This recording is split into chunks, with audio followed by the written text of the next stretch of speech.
હારું કીધા હારું બનતું નથી. પછી અત્યારે મારું મુનાનું મારું પવાદલનું મેરડીનું ટ્રેન્ડિંગ ચાલે કે પડી પડી નહીં ગયા પડી જવા તો આવું ના બોધી બોધ ભાઈ હું કહું છું તે ભગતો હું ગોડી માતા છું તે રોણું આ મેરડીનો અવસર આદર્યો છે.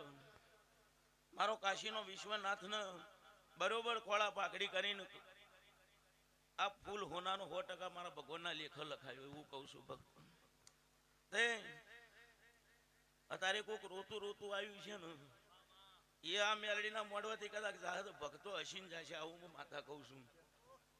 તે દેવોની ઓળખાણ કોને પડે? જેની સાચી નીતિ હોય ને સાચી વતેડી હોય એને દેવની ઓળખાણ પડે. પછી મેવા જબરો ને મૂછો ને તાવડ ઉતારેલો છે પાછો.